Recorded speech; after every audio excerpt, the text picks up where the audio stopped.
de 6 tribus bárbaras que había conquistado Marco Aurelio.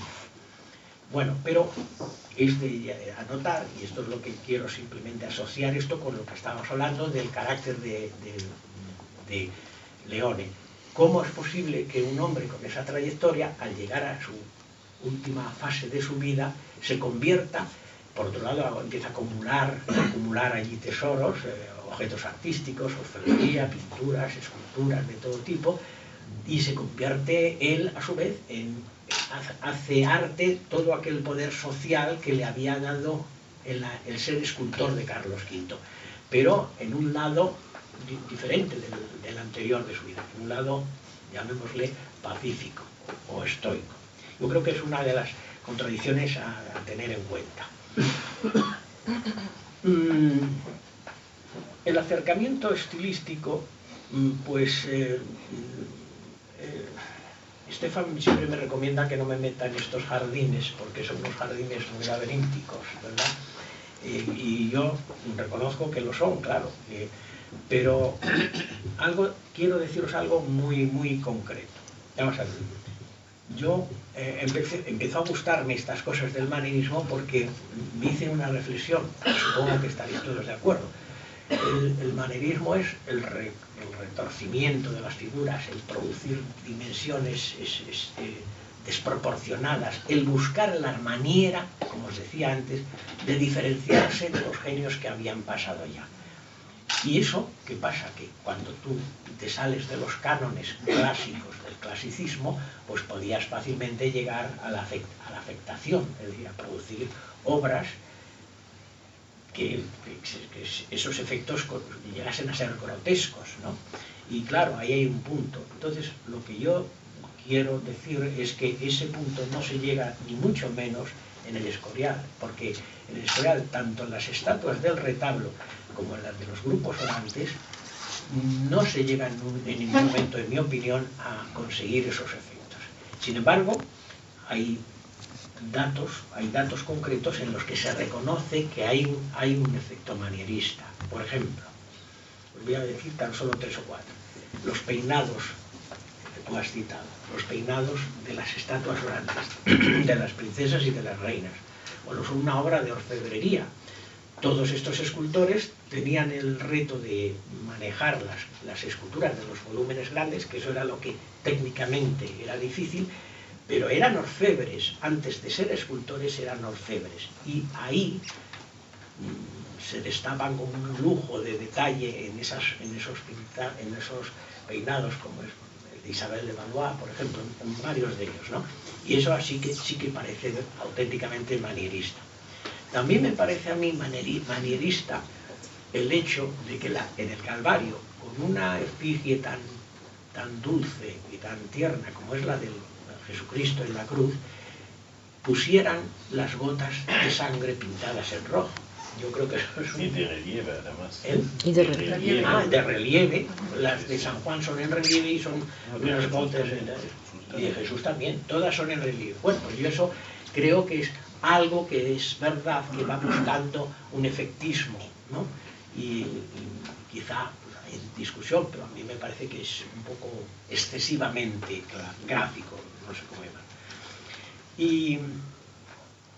¿Y qué otra cosa os iba yo a decir? Pues, bueno, ya lo he dicho, las capas en los estatuas orantes llaman mucho la atención, las capas, los mantos, las armaduras del rey, del emperador, son trabajos manieristas, porque no solo por el detalle de la orfebrería, sino por los símbolos que hay allí recogidos, son símbolos específicamente manieristas, ¿no?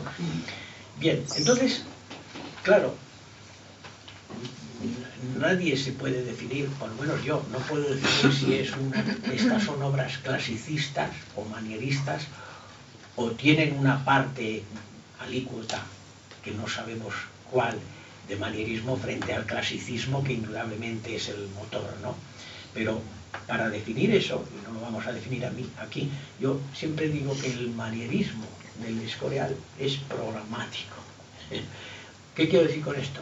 Que lo más importante de las estatuas y lo más importante de los grupos orantes es que están hechos por artistas que están obedeciendo estrictamente las órdenes, llamémoslo así, las sugerencias si queréis, de un Felipe II que ha hecho un programa para toda la basílica y que ese programa no se puede salir ni un minuto, ni una pequeña desviación, y menos en la basílica y menos en el retablo, que es el centro focal de todas las miradas. Y esa es la condición que define el programa que hay detrás de ellas, que es que sin el cual no se puede entrar en los jardines de si es clasicista o manierista. Es decir, recuerdo la gran simbología que nos aparece en ambos sitios, en el retablo y en el presbiterio, no es una simbología al albur que se haya elegido por las buenas, no, es todo sugerencias de Felipe II, que quiere, por ejemplo, decir que con la presencia de los padres de la Iglesia el mensaje es la tradición de la Iglesia. Estamos en la salida del Concilio de Trento y entonces hay que decir, sí, la Biblia es la Biblia, el Nuevo Testamento es el Nuevo Testamento, pero los que escriben la tradición de la Iglesia, la doctrina de la Iglesia, están en primera línea, ¿verdad? ¿Verdad, Padre Félix? Pues ese es un mensaje que está ahí, y a lo mejor ese condiciona, porque esos son los 4 doctores de la Iglesia que están más cerca del tabernáculo. De la misma forma que el bronce dorado convierte a todas las estatuas en semidivinas, porque están un poco a mitad de camino entre el hombre y Dios, ¿no? Entre el Dios y el hombre en este caso. Y eso es lo que, digamos, la justificación plena del dorado del bronce. Sobre las estatuas orantes no puedo añadir nada de lo que se ha dicho, sino simplemente decir que son la perfección que tienen. Para darles el mérito que creo que corresponde, hay que pensar en que se debaten en el juego entre lo que los antiguos llamaban imitatio y decorum, que tú has citado. El imitatio es decir, yo estoy haciendo un retrato y ese retrato obviamente se tiene que parecer mínimamente al original.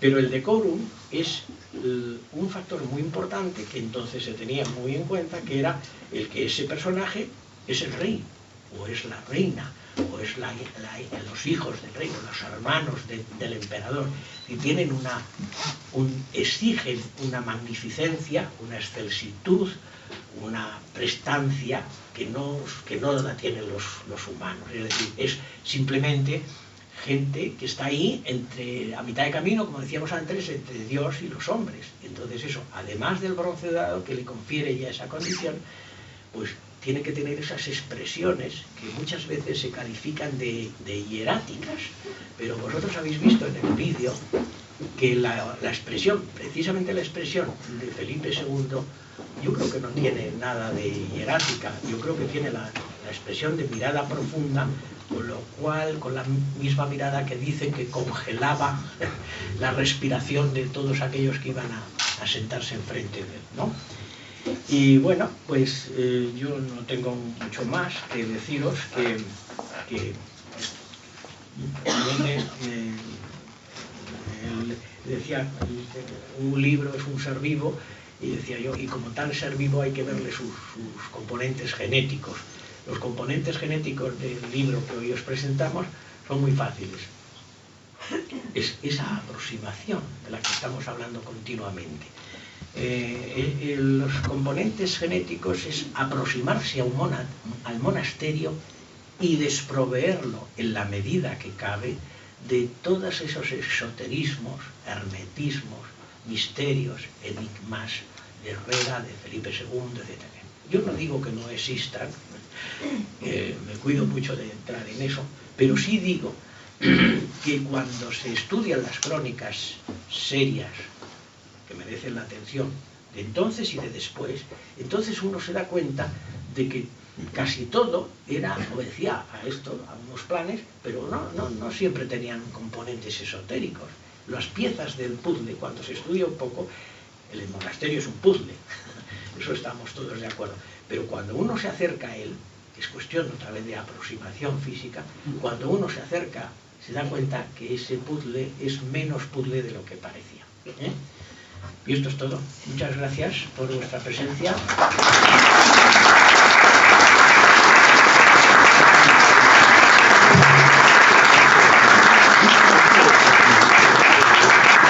Bueno, después de estas palabras, yo creo que nadie se va a poder resistir.